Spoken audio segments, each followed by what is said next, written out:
The SRP E55K1 is in my opinion an underrated watch that deserves way more love and attention than what it received back when it was released. The criticism could have been towards the $300 price tag, which has come down slightly, and you can usually find these secondhand for around $115 or less. I think watches throughout the years has lost the beauty of watches, which is essentially just representing the fundamentals of timekeeping with an aesthetically pleasing design to accommodate it. If you are looking for a present for somebody who enjoys watches or a first watch for yourself, I think considering the brand heritage, a great quality movement, a great sturdy build, this could be a watch you can have in your collection for a while. Or this could be a watch demystifying many preferences that you previously might have had and you realize you prefer different shapes, designs, and materials altogether.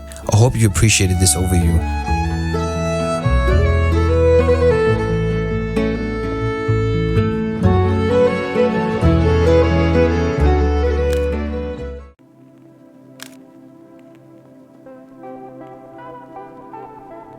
The Seiko SRP 033, where to begin?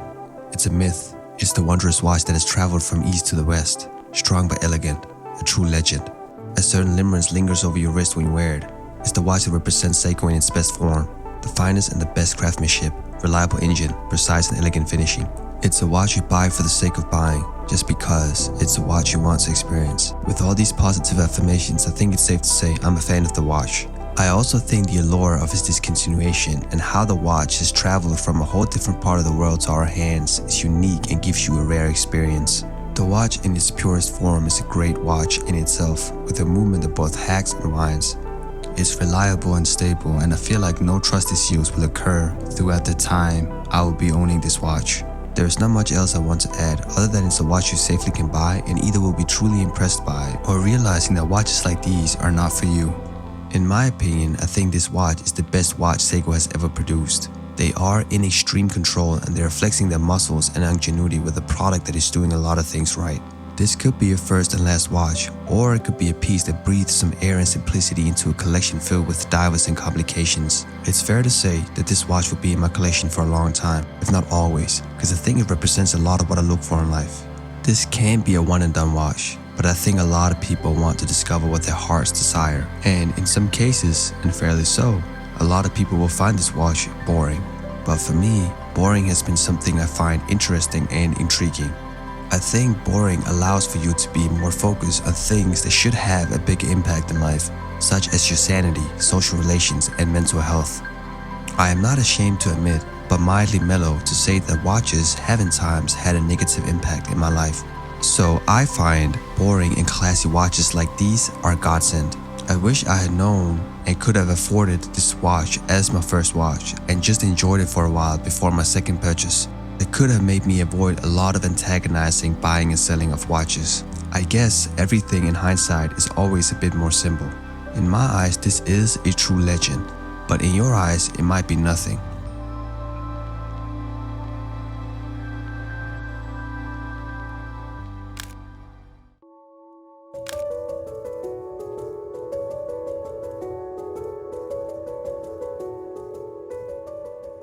The SNXS79K1, aka the YouTuber's watch, is an interesting proposition and seems to still be relevant in 2023.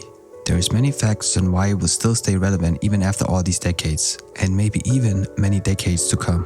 One of the factors being money to materials costs. It's probably one of the best value ratio you'll find on the market. It has become one of the most reviewed watches on YouTube, and for a good reason. Rarely you find a watch that evokes so many feelings in such a well-priced bundle of joy. I do believe it's a watch that is passionately revered more by people who has a love for horology more than the everyday person, because you would understand the significance of the value that it brings for us watch addicts. If you want something that lingers with the same aesthetics appeal similar to this watch, you would have to move into a higher price realm.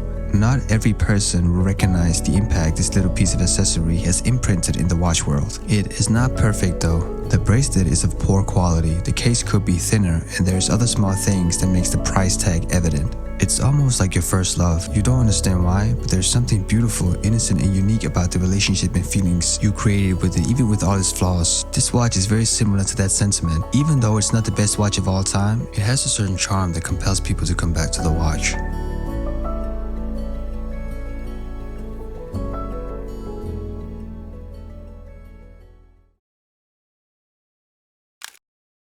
What arrives in your mind when we're talking about a one-watch collection? I think we all have different opinions on what we deem as an one-watch collection. I also think that our definitions fluctuates depending on our needs and experiences in life. For instance, if you have a lot of chaos in your life that you did not bring on yourself, you seek simplicity to regain some sort of structure. Not always, but in many instances you do. I don't know whether that's the reason why I'm so drawn to the simplicity of the SRP lines of watches. They have a modern design but can still take a beating, which I guess is expected from a brand such as Seiko. I am not sure what their intention was with the SRP line. Clearly it was not meant for the world. In other words, they were a bit selfish with this watch, as they please, because they only released the watch in Japan. And if we did not have marketplaces like eBay or Amazon or any social media platform, we probably would not have known about this watch. As far as I have researched, the design and components was a bit different back then when it was first released, before it finally became the SRP 033 and SRP 035. I have known about these two watches for some time before finally buying them. I think you have to be a part of the watch world or know somebody who knows them because they are discontinued and they're not widely available. I think both watches can be had for around $500 on the secondary market. Condition can command a premium, but otherwise it should be around $500. If you only look closely at the specs alone, the value proposition is still decent.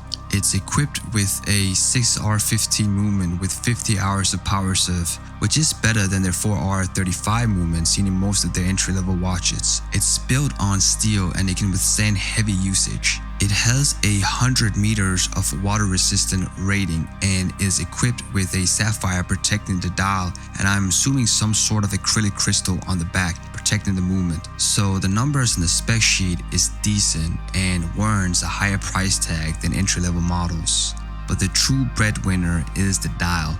It's the show, it's the rare pearl, and this type of finishing on the dial at this price point is still incredible. So the numbers in the spec sheet is decent and warrants a higher price tag than entry-level models. I have sold many watches and I have bought many watches. Sometimes you go through so much agony that the watch experience is not even worth it. I don't know if I would have appreciated this watch as much as I do if I did not go through all these other watches. But I think both colorways are contenders for a one-watch collection. What do you think? Are they too simple or are they not to your taste at all? I appreciate you guys being here with me.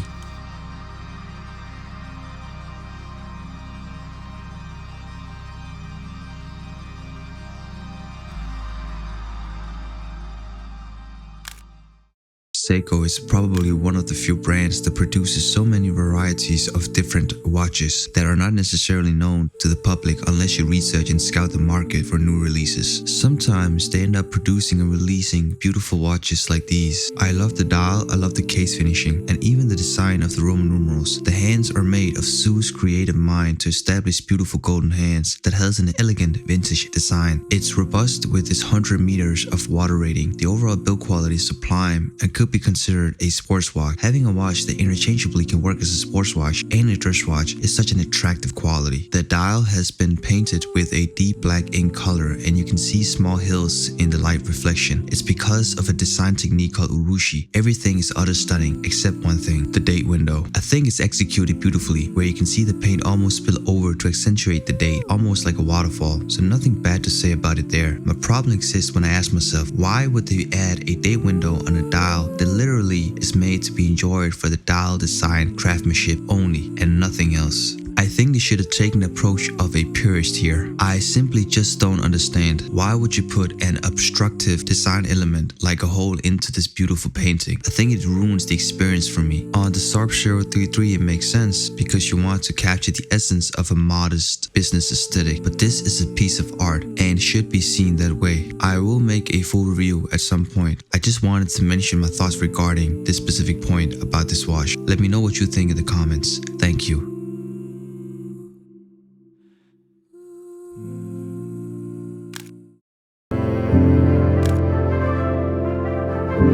Do you need a gold watch? For some reason, I did not think so for a very long time. But at the same time, I don't feel like my collection is complete without it. This might be a perfectionistic trait kicking in, but I feel more complete having this in my collection than not having it. This is a unique and rare offering from Seiko called the Sapphire 38, which I guess was an exclusive release in the Japanese market.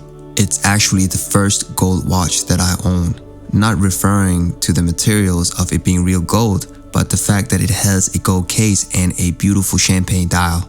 It's a beautiful watch and has the classic Sharp silhouette, like the Sapphire 33, essentially making this a Sapphire 33 just in gold. I think we tend to shy away from gold watches because of the opulence it exudes. I even think in Japan, the market it was released in, it probably was not so popular because they genuinely shy away from blingy, so to say, watches. I have previously owned a Timex Marlin in 34mm in gold that made me interested in gold watches. There is something unique about the allure they express. When I wear a gold watch, I feel nostalgia and I feel more unbothered or simpler for a lack of a better term. The watch is so brilliant and the way that the champagne dial is presented is so tasteful. It's such a classy and subdued experience. The engine of the watch is a 6R15 movement which runs brilliantly for me.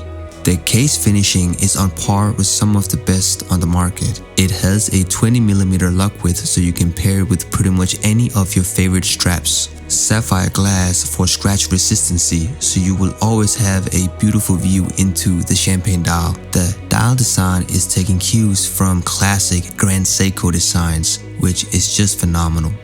The watch is strong and elegant, which will add more to the experience because you know you have something valuable on your wrist that you can be proud of because it's built on the right ethos. I don't think gold watches are a must, but having one in your collections is definitely a treat, especially if the watch is designed after classic principles.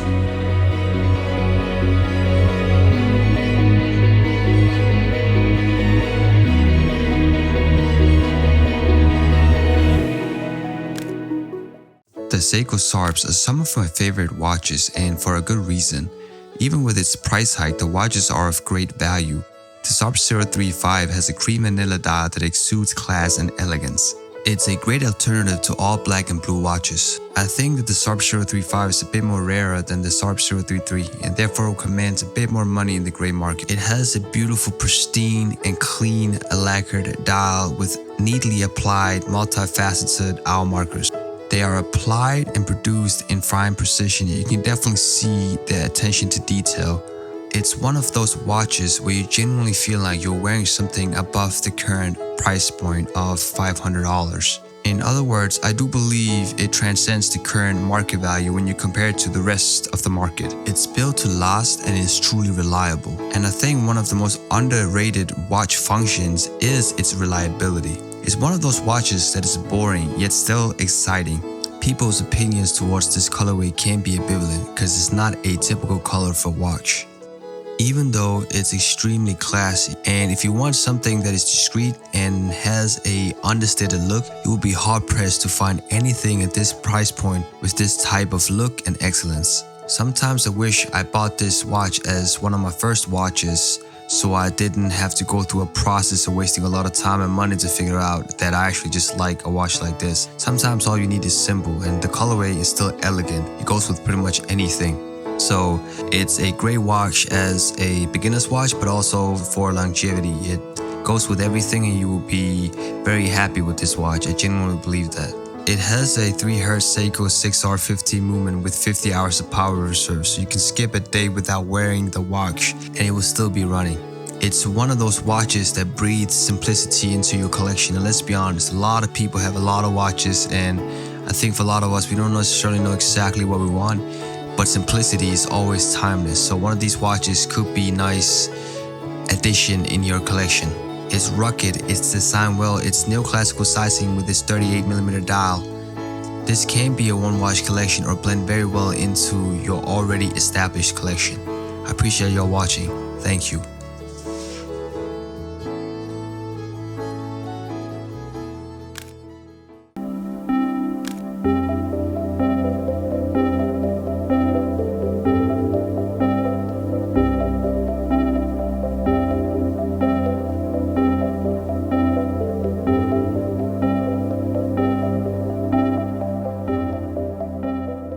Some watches gain a cult status throughout the years. We don't know when it begins and we don't know how it all starts. Suddenly a mystique is created and we all get dwelled into the aura.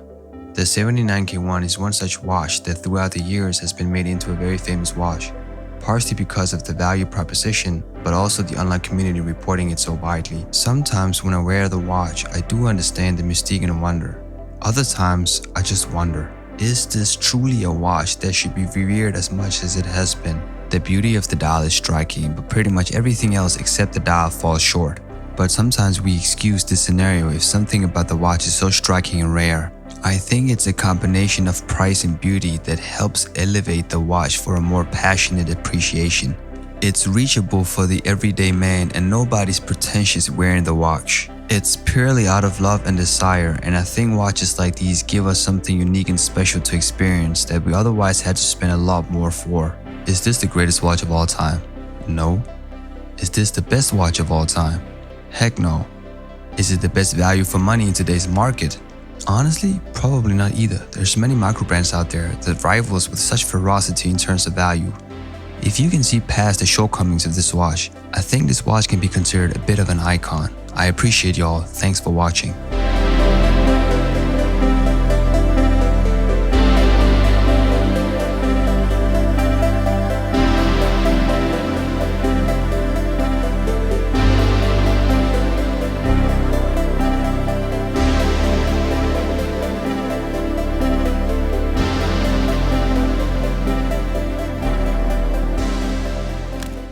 A budget Seiko. The most value for money in the watch world is simultaneously always used with the brand Seiko, that you will get the most bang for your buck. In most cases, it's a fair assessment. You usually always get a competent watch from Seiko that feels special for the price that's attainable for us mortals. Though lately, the new releases have increased in price. That could just be inflation or them trying to capitalize on the fact that they have become such a famous brand within the watch community. These two watches are regarded as some of the absolute best from Seiko in terms of value, and I agree with that to a certain extent. So we have the SRPE 55K1 and the SNXS 79K1, both legendary on their own terms, but for different reasons. Which is the best of these two watches? In terms of materials, build quality and finishing, the 55K1 is miles better. The 55K1 has a 4R35 movement, which both hacks and winds, which is better than the 7S26 that is in the 79K1 that does not hack or whine. Case finishing on the 55K1 with a 12mm thickness is far better than the limited designed 30mm thick 79K1. The 55K1 do also have a water rating of 100 meters and just overall handles better with a bigger crown,